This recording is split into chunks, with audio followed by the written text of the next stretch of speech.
People realize this, some people don't, but the Federal Reserve is the single most important entity that has an impact on the price of Bitcoin in the entire world, and that has become evident ever since the beginning of the pandemic in 2020. Now, today, I'm going to be discussing with you the history of how the Federal Reserve's actions over the last 3 years have drastically impacted the price of Bitcoin.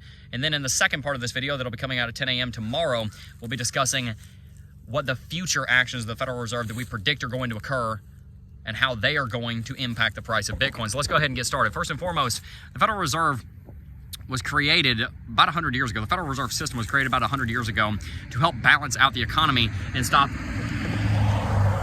bank runs from occurring. You see, what would happen in the late 1800s, early 1910s is that whenever someone got scared of a bank collapsing, they go and withdraw all their money. Well, banks work on something called fractional reserve lending. Essentially, they lend out a very, very, very large fraction of the money in their reserves that is deposited there. Normally, it's about 90% of the money that you put in a bank, they don't hold in an account for you. They loan it out to generate interest, and that's where the bank actually makes their money from. That is their primary source of income. If everyone tries to withdraw money at the same time, however, they don't have enough money because it's locked up in illiquid assets such as mortgages or other investments, and so the bank is up a creek if everyone tries to withdraw at the same time.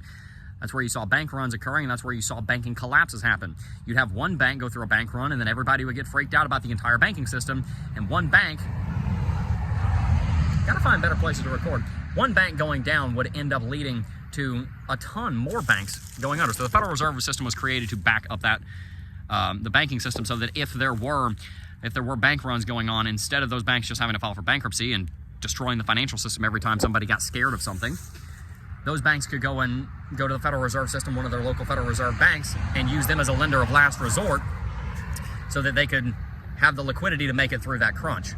The Federal Reserve ever since then has had a dual mandate of maintaining low inflation and low unemployment. When the pandemic hit, that was obviously one of the largest impactors on the United States economy that we had seen in a very long time. We saw the GDP in the United States drop sharply as a result of the shutdowns and as a result of no one being able to go to the office to work and the velocity with which the economy constrained. So the Federal Reserve did a couple of things. Two of the most important things that they did is they began the purchasing of treasuries and mortgage-backed securities in the form of what's known as quantitative easing.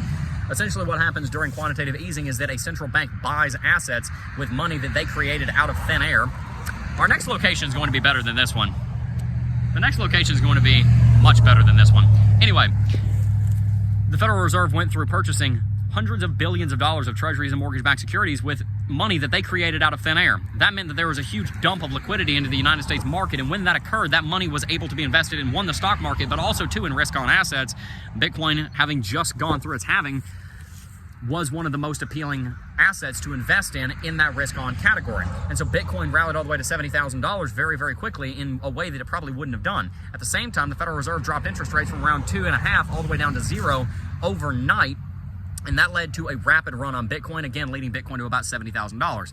Without that period, we would probably have seen 2020 to the very end of 2021, beginning of 2022, lead Bitcoin to an all-time high of maybe $45,000 to $55,000. We rallied another $10,000 to $15,000 higher than we would have. That's speculation, but I can say pretty confidently that it's probably around $10,000 to $20,000 higher than we would have as a result of the Fed's actions.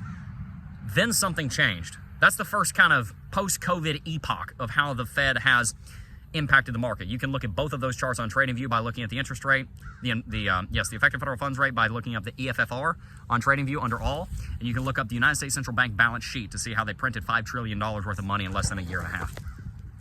And inflationary activity led to a massive rally on Bitcoin, and when they reversed that, the exact opposite ended up happening to Bitcoin, and it also lined up with the 4-year halving cycle. Bitcoin was always supposed to go through a rally to all-time high in 2021, and it did. At the same time, it had all of these bullish factors going on. Then, around 2022, it was always supposed to start the bear market. We'd predicted that for years based on the 4-year halving cycle. And during that time, 3 major things happened. Number one, 2 of them having to do with the Fed. Number one, the effective federal funds rate started to hike. As the recovery began from the pandemic, we saw a massive rally in Bitcoin. And with that, at the same time, we also saw unemployment come back down. We also saw GDP start to go back up. We started to see the reindustrialization of the United States that's continued to this day. That is the strongest industrialization push that we've seen since at least the end of the Soviet Union, more than likely going all the way back to post 1945. So there's a massive economic recovery, and the Fed felt comfortable to start going through quantitative tightening. They let the treasuries and the mortgage-backed securities roll off, meaning that they were not reinvesting the expiry. Whenever the treasuries would expire, instead of reinvesting the principal, they would take the principal and they let it poof back out of existence, meaning that that money was no longer in circulation. Same thing with the securities they were purchasing, the mortgage-backed securities. So with that in mind, we start to see quantitative tightening. That's a net negative on the economy, and that always leads to a correction in the stock market, which is what we saw. We've seen a correction in the stock market since the tail end of 2021. Bitcoin correlates with that. At the same time, the effective federal funds rate started to hike all the way up now to about 5.25 to 5.5. It was sitting at 0. So we saw the United States Central Bank balance sheet crash. We saw the not so much crash, but go down by about $1.5 trillion in 2022.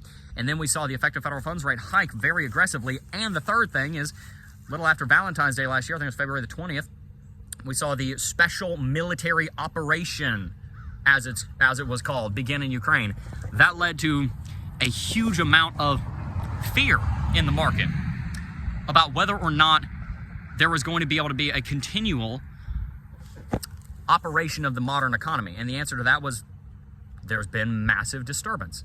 And that has led many investors to want to be more conservative in their investments. Surprisingly enough, the pandemic led to people wanting to be more risk on. The war in Ukraine has led to people being more risk averse. And that brings us to the present day, but something is starting to shift again. With that first epoch, low interest rates, high quantitative easing, pandemic drove fear that led people to Bitcoin. Second epoch started at the beginning of 2022. Quantitative tightening began. We see treasuries and mortgage-backed securities rolling off. Effective federal funds rate starts going up, and the war in Ukraine led to people being risk off. Now we're moving into this return to normal season after 2 years of that. We had 2020 and 2021 being very bullish, coincide with the bullish part of the halving cycle. 2022 and 2023 were very bearish, coinciding with the part of the halving cycle. And so now you get into this current epoch that we're moving into. And that's what we're going to discuss in the next video. By the way, if you don't already know, I relaunched the Crypto Jeb Discord server. I am extremely excited to be able to communicate with you guys and get to know you guys even better than I already have. So you can check the link down below for that. In the next video, we're going to talk about how the next steps the Federal Reserve is going to be taking and the next steps that the global economy is going to be taking will impact the Bitcoin price, and why I think the most bullish season that Bitcoin has ever seen starts in about 18 months. Peace.